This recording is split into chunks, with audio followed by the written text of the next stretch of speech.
Hello dear job aspirants, তোমাদের সবাইকে আবারও তোমাদের সবচেয়ে প্রিয় চ্যানেল স্টাডি ইন ওয়েনে নতুন আরেকটা ভিডিওতে সকলকে স্বাগত জানাচ্ছি। আজকে আমরা ইন্ডিয়ান পলিটির নেক্সট ক্লাসের যেই পার্টটা ওটা আমরা নিয়ে এসেছি, যেটা আমাদের ইন্ডিয়া পলিটি সিরিজের ভিডিও।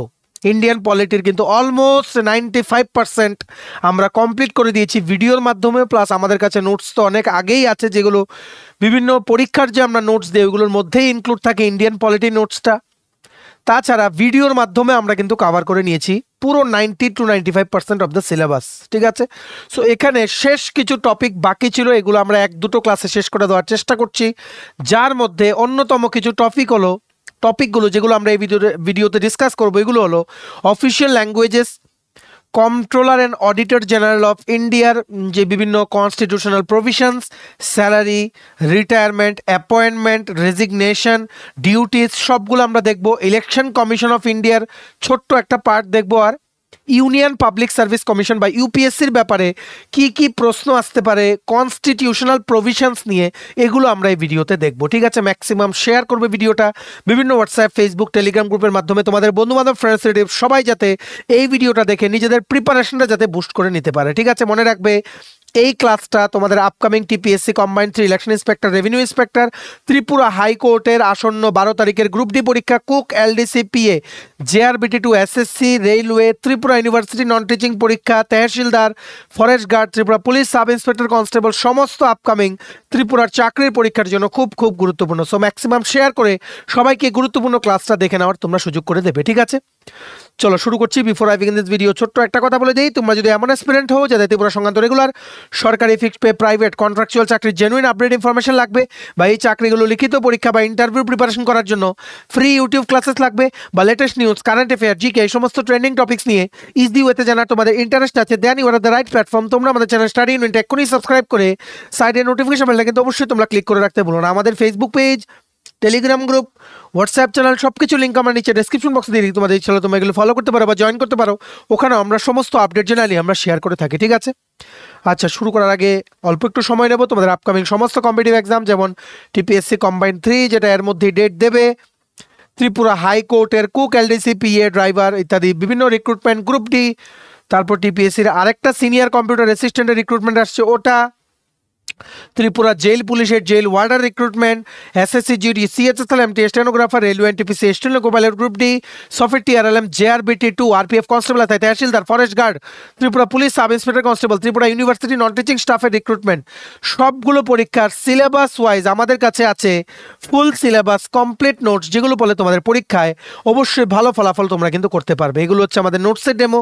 এই নোটসগুলো পেতে তোমরা আমাদের এক্ষুনি কল বা হোয়াটসঅ্যাপের মাধ্যমে যোগাযোগ করে নিতে পারো। আমাদের কন্ট্যাক্ট নাম্বার হচ্ছে 6033157164। আমাদের কন্ট্যাক্ট নাম্বারটা প্রত্যেকটা স্লাইডের উপরে দেওয়া আছে ফর ইওর কনভিনিয়েন্স। তোমরা একটা খাতা কলম নিয়ে বসো, মোবাইল বা ল্যাপটপ যেটা দিয়ে দেখছো ফুল স্ক্রিন করে নাও, মোবাইলটা রোটেট করে নাও আর জুম করে দেখে নিও। আর এখানে লেখা থাকবে কম, বলবো বেশি, শুনে শুনে ইম্পর্টেন্ট পয়েন্টসগুলো তোমরা লিখে রাখবে। ঠিক আছে, যেগুলো পরীক্ষায় আসে সুপার ইম্পর্টেন্ট সেই টপিকগুলো কিন্তু আমরা ডিসকাস করি। ঠিক আছে, এক্সট্রা আমরা কিন্তু পড়াই না, যেগুলো পরীক্ষায় জিজ্ঞেস করে এগুলোই কিন্তু আমরা বলি। ঠিক আছে, প্রথম হচ্ছে কনস্টিটিউশনাল বডিজ যেগুলো, এগুলোর নাম্বার 1 স্লাইড, যেটার মধ্যে প্রথম হচ্ছে অফিসিয়াল ল্যাঙ্গুয়েজেস অফ ইন্ডিয়া। ঠিক আছে, ভারতে কি কি অফিসে ইউজ করা যাবে ওই রকম ভাষা অ্যাপ্রুভ করা আছে according to the constitution of India. এটা আমরা দেখবো যে এখান থেকে কয়েকটা পয়েন্টই কোশ্চেন আসে। ঠিক আছে, যেমন তোমাদেরকে বলে রাখি রিসেন্টলি কিন্তু বাংলাকে কিন্তু ক্লাসিক্যাল ল্যাঙ্গুয়েজ স্ট্যাটাস কিন্তু দেওয়া হয়েছে, এটাও কিন্তু আসতে পারে। ঠিক আছে, অরিজিনালি তোমাদের কি ছিল, as per the eighth schedule মানে অষ্টম তফসিলে অরিজিনালি 14টা অফিসিয়াল ভাষা ইনক্লুড করা ছিল।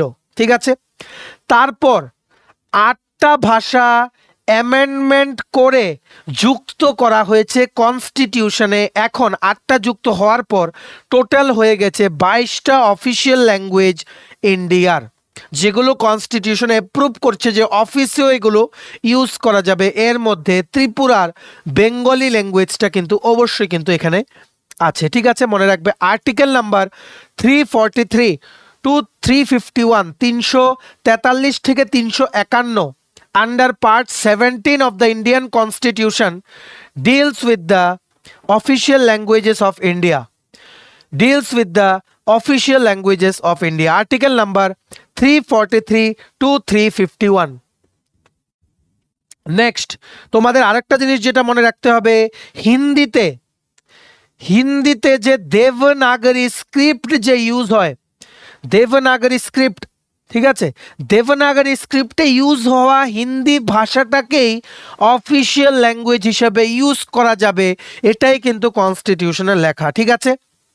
আরেকটা আছে তোমাদের 1955-এ যেটা কোশ্চেন আসে, 1955-এ অফিসিয়াল ল্যাঙ্গুয়েজের জন্য একটা কমিশন অ্যাপয়েন্ট করা হয়েছিল, ঠিক আছে। সেই কমিশনটাকে বলা হয় বিজি খের কমিশন, বিজি খের কমিশন, ঠিক আছে।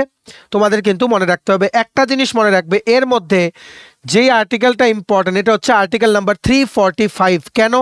এটা বলে যে কোনো স্টেট যে কোনো অফিসিয়াল ল্যাঙ্গুয়েজকে অ্যাডপ্ট করতে পারে। Article number 345 of the Indian Constitution says that any state can select any official language to be used in that particular state. বুঝতে পেরেছো?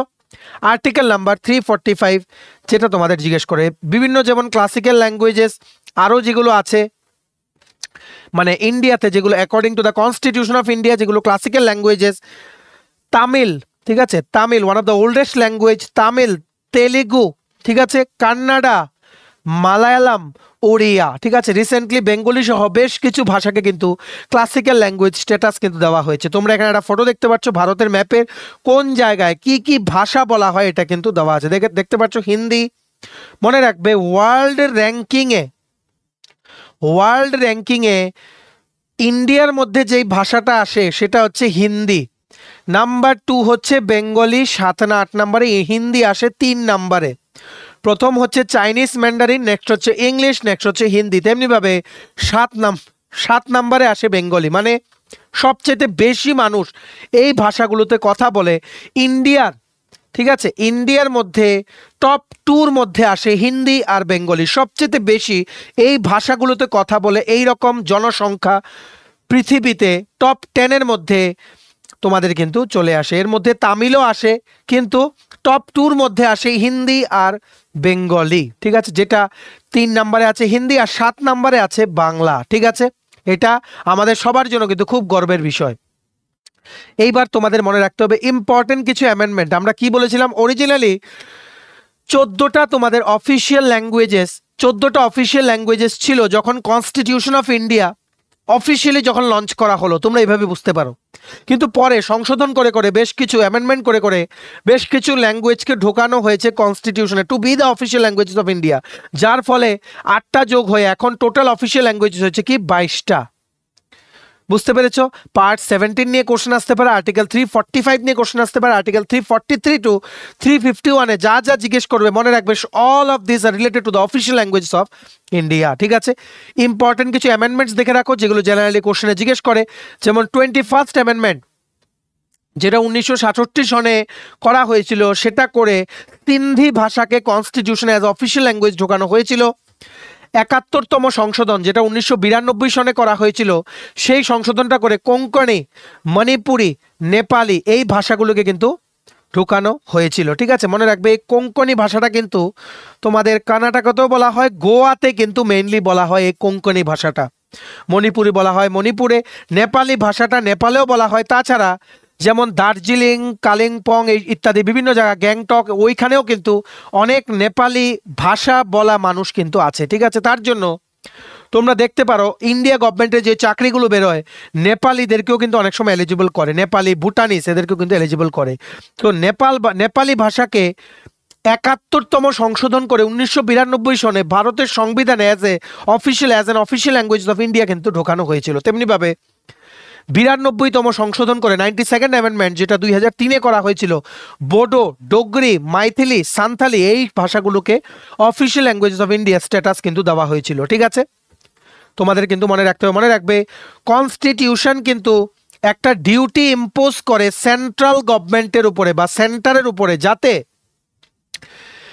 হিন্দি ল্যাঙ্গুয়েজটাকে, হিন্দি ভাষাটাকে যাতে আরো প্রচার করা হয়, আরো যাতে স্প্রেড করা হয়, ঠিক আছে, যাতে এটা যাতে হয় কি লিঙ্গুয়া ফ্র্যাঙ্কা। লিঙ্গুয়া ফ্র্যাঙ্কা, এটা কিন্তু কোশ্চেন আসতে পারে যে constitution of India imposes duty on centre to spread the Hindi language so that it can become lingua franca. মানে তোমরা বলতে পারো যে এটা একটা কমন ভাষা যাতে হয়ে যায়, not official language. Hindi is not the official Hindi is not the national language. Hindi is one of the official language just like Bengali, Tamil, Telugu, Manipuri, Nepali, এই ভাষাগুলোর মতো। Hindi is not national language, it is the official language of India. ঠিক আছে, ভারতের কোনো national language কিন্তু নেই, কারণ নানা ভাষা নানা মত, এটা কিন্তু আমরা কিন্তু শুনেছি কিন্তু এই জিনিসটা, মানে প্রত্যেকটা স্টেটে কিন্তু আলাদা আলাদা ভাষা, তার জন্য ন্যাশনাল ল্যাঙ্গুয়েজটা এখানে কনস্টিটিউশনে ন্যাশনাল ল্যাঙ্গুয়েজ হিসাবে কোনো ল্যাঙ্গুয়েজকে ডেজিগনেট করা হয়নি। কিন্তু তোমাদের এটা মনে রাখতে হবে যে হিন্দি কিন্তু most widely spoken languages in the entire country. সবচেয়ে বেশি মানুষ, প্রত্যেকটা স্টেটের মানুষই কিন্তু কম বেশি হিন্দি কিন্তু বলতে পারে। সো এটাকে অ্যাজ এ কমন ল্যাঙ্গুয়েজ কিন্তু ইউজ করা যায়, বা যেটা ইউজ করা হয় ইন্ডিয়াতে জেনারেলি। বুঝতে পেরেছ? আর মনে রাখবে কোঠারি কমিশন, কোঠারি কমিশন একটা অ্যাপয়েন্ট করা হয়েছিল, ঠিক আছে, ইন দ্য ইয়ার 1964।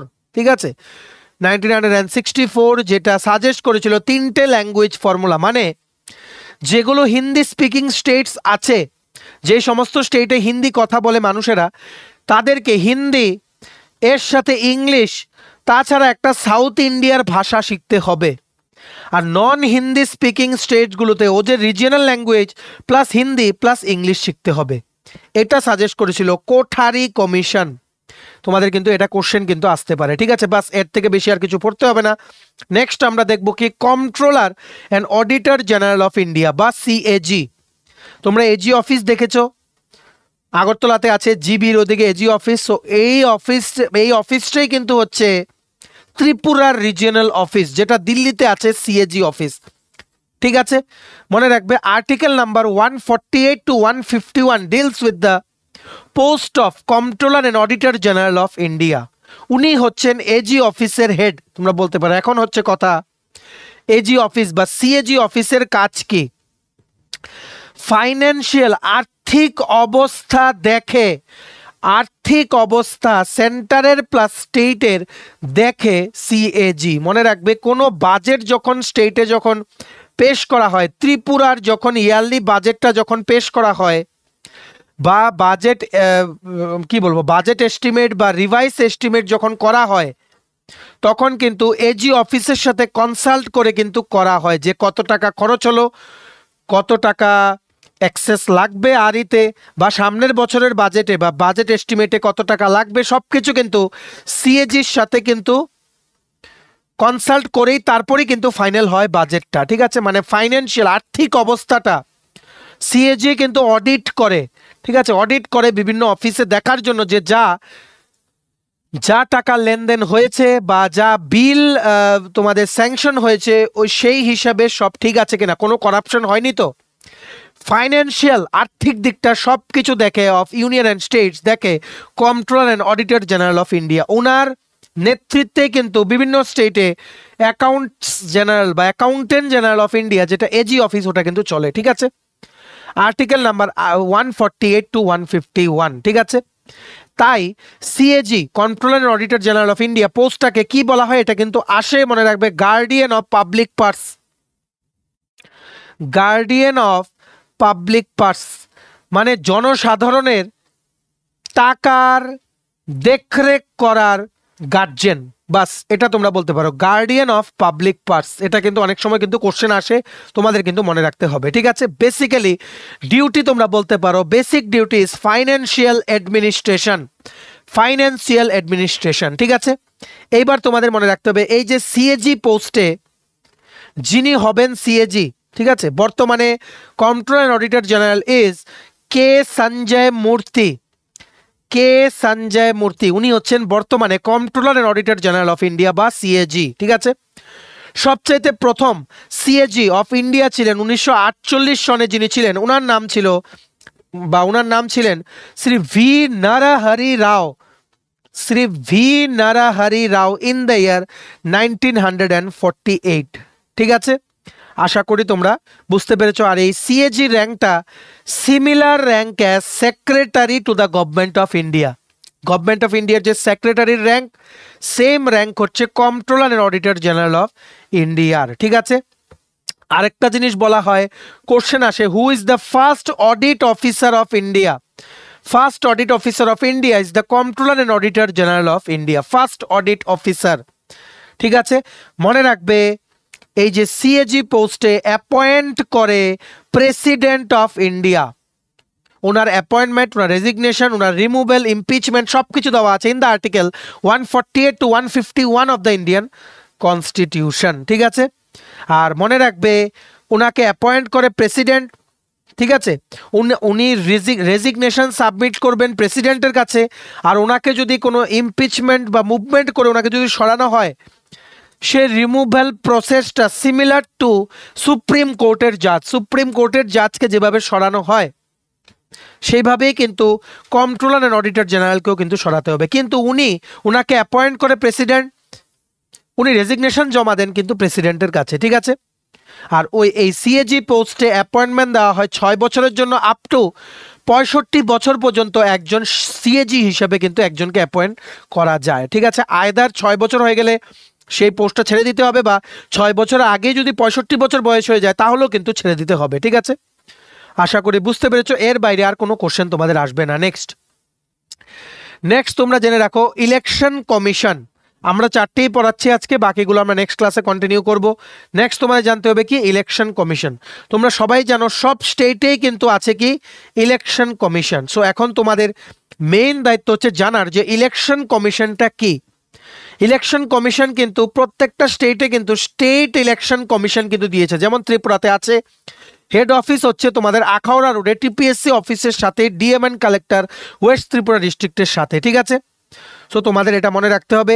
রিসেন্টলি কিন্তু ইলেকশন কমিশনার অফ ইন্ডিয়া উনি কিন্তু রিজাইন করেছিলেন বেশ কিছুদিন আগে, লোকসভা ইলেকশনের জাস্ট কিছুদিন আগে। ঠিক আছে, আর ইলেকশন কমিশন অফ ইন্ডিয়া মনে রাখবে এটা একটা autonomous body, autonomous constitutional body কিন্তু এটা। ঠিক আছে, কনস্টিটিউশনাল বডি যেটা বেসিক্যালি এস্টাবলিশ হয়েছিল অন 25 জানুয়ারি 1950।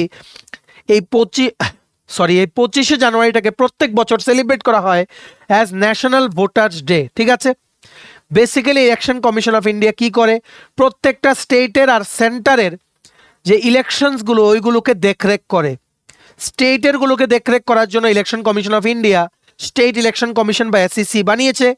ঠিক আছে, যেগুলো মিউনিসিপ্যালিটি ইলেকশন, পঞ্চায়েত ইলেকশন, এগুলোর মেইন দেখার কাজ থাকে স্টেট ইলেকশন কমিশনের। ঠিক আছে, তোমাদের কিন্তু মনে রাখতে হবে, মনে রাখবে ইলেকশন কমিশন অফ ইন্ডিয়ার মেইন যে সেক্রেটারিয়েটটা ওটা হচ্ছে নিউ দিল্লিতে হচ্ছে secretariat of the election commission, দেওয়া হেড অফিস তোমরা বলতে পারো।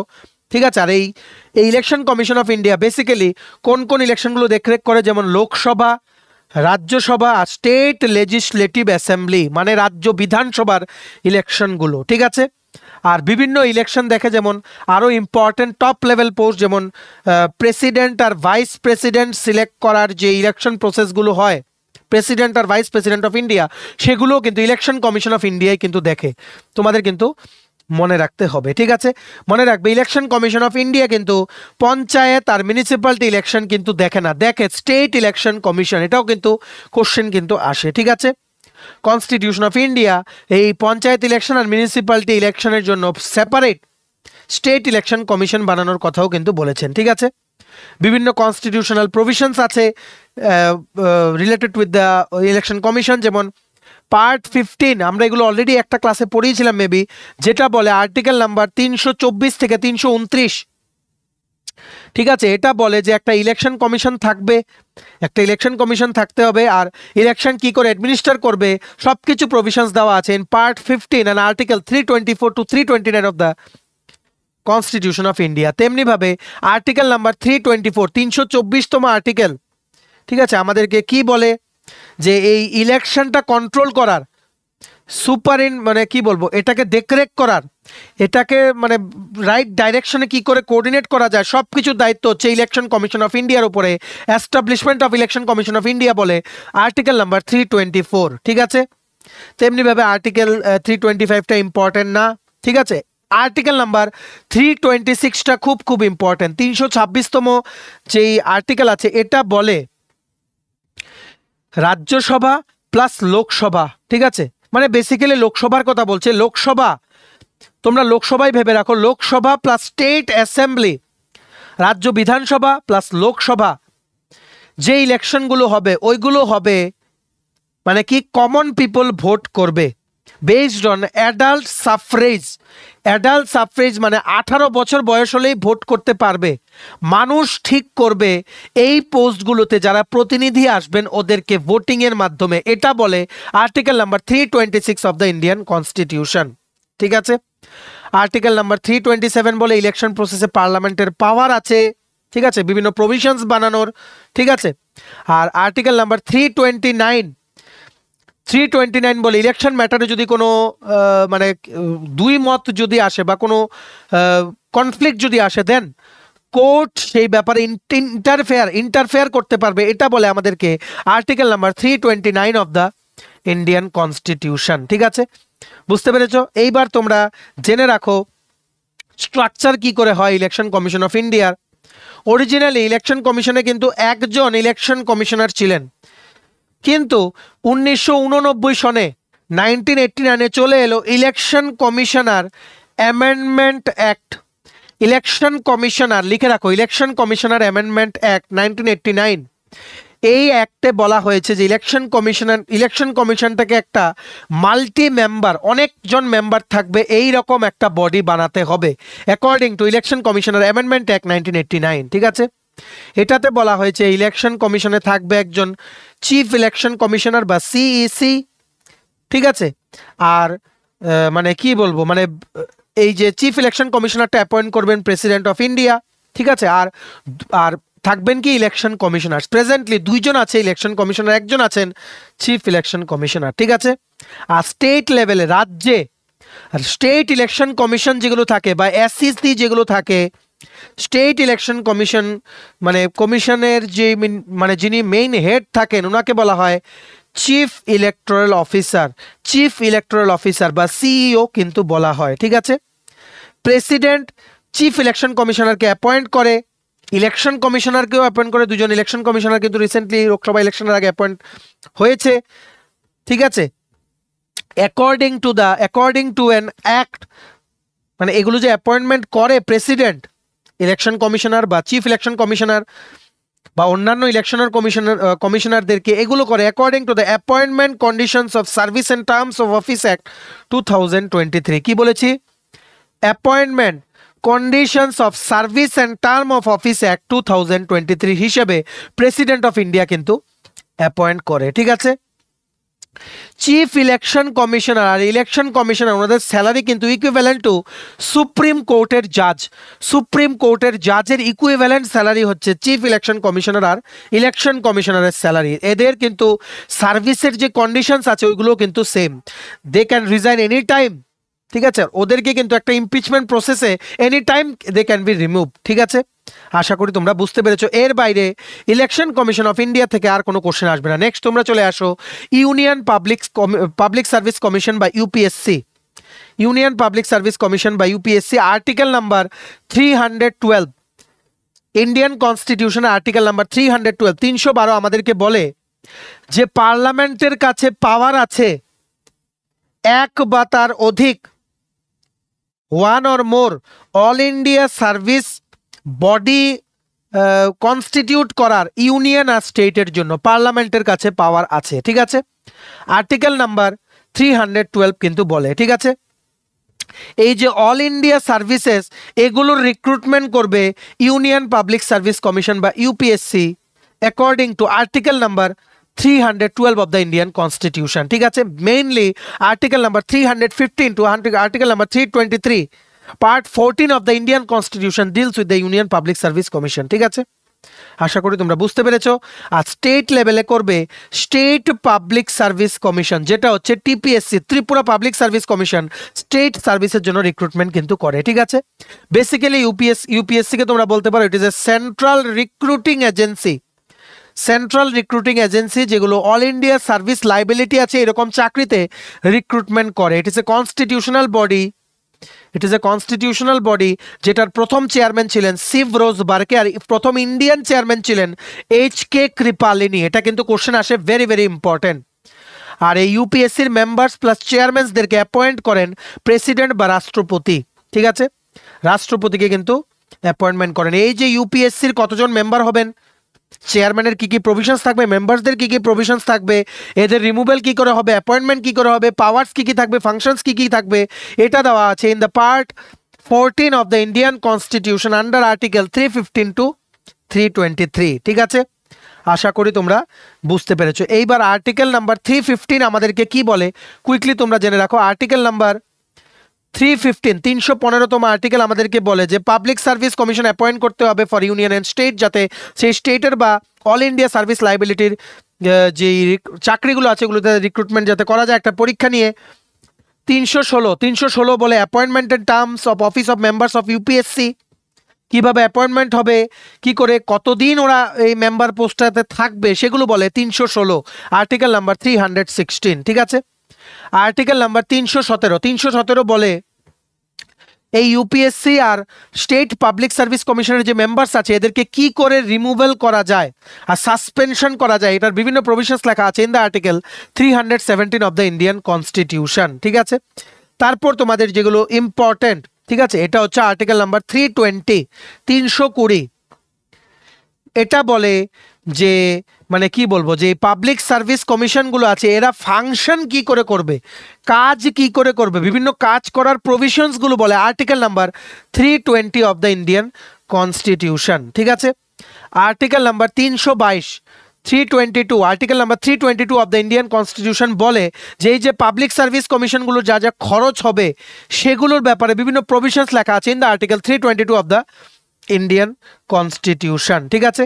আর তোমাদের কিছু জানতে হবে না, মনে রাখবে এই ইউপিএসসির যে মেম্বার্সরা এদেরকে অ্যাপয়েন্ট করে president of India Shrimati Droupadi Murmu, ঠিক আছে।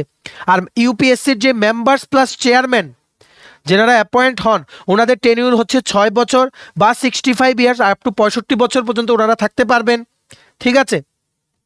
মনে রাখবে যেই সমস্ত মেম্বার্সরা যারা একসময় মেম্বার ছিলেন কোনো পাবলিক সার্ভিস কমিশনের, এদের কিন্তু একবার সেই পজিশন থেকে সরে গেলে রিঅ্যাপয়েন্ট হওয়ার কিন্তু কোনো চান্স নেই। ভেরি ভেরি ইম্পর্টেন্ট কোশ্চেন, রিঅ্যাপয়েন্ট হওয়ার কিন্তু কোনো চান্স নেই। ওনারা রেজিগনেশন জমা করবেন প্রেসিডেন্ট অফ ইন্ডিয়ার কাছে, ঠিক আছে। আর ওনাদের রিমুভাল বা সাসপেনশনও হবে by taking permission from the president of India, ঠিক আছে।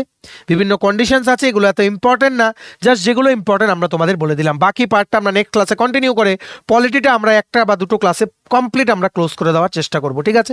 এগুলো কিছু মিসেলিনিয়াস টপিকস বাকি ছিল তার জন্য আমরা শেষ করে দিচ্ছি, কারণ এগুলো থেকে কিন্তু অনেক কোশ্চেন্স কিন্তু আসে। ক্লাসটা তোমরা ম্যাক্সিমাম শেয়ার করে দিও ভিডিও লিঙ্কটা বিভিন্ন হোয়াটসঅ্যাপ, ফেসবুক, টেলিগ্রাম গ্রুপে। সবাই যারা বিভিন্ন প্রতিযোগিতামূলক পরীক্ষার জন্য প্রিপারেশন নিচ্ছে সবাই যাতে এই ক্লাসটা দেখে নিজেদের প্রিপারেশনটা যাতে বুস্ট করে নিতে পারে, ঠিক আছে। চলো, এই ছিল ছোট একটা ভিডিও, এতটুকু দেখে থাকলে থ্যাঙ্কস ফর ওয়াচিং। আর ভালো লাগলে অবশ্যই লাইক করে দিও, ম্যাক্সিমাম শেয়ার করো। সমস্ত সোশ্যাল মিডিয়া প্ল্যাটফর্মসের রেসপন্স ভালো আসলে আমাদেরও টিমের সবার উৎসাহ বেড়ে যায় যে না পরের ভিডিওটা আরও ভালো করে করতে হবে, ঠিক আছে। আর তোমার যদি আপকামিং সমস্ত কম্পিটিটিভ এক্সাম যেমন TPSC, SSC, railway, dental college, NABARD, high court, bank, JRBD2, RPF constable আছে, software, TRLM, Tripura university, tehsildar, forest guard, Tripura police sub inspector constable, সমস্ত আপকামিং চাকরির পরীক্ষার প্রতিযোগিতামূলক পরীক্ষার জন্য যদি ফুল সিলেবাস কমপ্লিট নোটস লাগে তোমরা আমাদের এক্ষুনি কল বা হোয়াটসঅ্যাপের মাধ্যমে যোগাযোগ করে নিতে পারো। আমাদের কন্ট্যাক্ট নাম্বার হচ্ছে 6033157164। মনে রাখবে আমরা যা যা পড়ালাম সবগুলো আমাদের ইন্ডিয়ান পলিটি নোটসে কিন্তু ইনক্লুড করা আছে, ঠিক আছে। আমাদের চ্যানেলটা অবশ্যই সাবস্ক্রাইব করে দিও যদি ত্রিপুরা সংক্রান্ত সমস্ত রকমের latest news, current affair, GK, চাকরি সংক্রান্ত সমস্ত গুরুত্বপূর্ণ আপডেট তোমাদের একটা প্ল্যাটফর্মে লাগে। তোমরা আমার চ্যানেলটা এখনই সাবস্ক্রাইব করে রাখো, ঠিক আছে। আমাদের Facebook page, Telegram group, WhatsApp channel সবকিছু লিঙ্ক আমরা নিচে ডিসক্রিপশন বক্সে দিয়ে দিই, তোমাদের চলো তোমরা এগুলো ফলো করতে পারো বা জয়েন করতে পারো। ওখানে আমরা সমস্ত আপডেট জানাই আমরা শেয়ার করে থাকি, ঠিক আছে। চলো, সবাই ভালো থাকবে, প্রিপারেশন নিতে থাকো। সমস্ত আর্জেন্ট আপডেটের জন্য স্টাডি ইউনিয়নকে কিন্তু ফলো করতে ভুলো না। আমরা তোমাদের সাপোর্ট সিস্টেম আছে, তোমরা সবাই সামনের দিকে এগিয়ে যাও। চলো, have a nice day, keep preparing, stay tune, take care and bye by.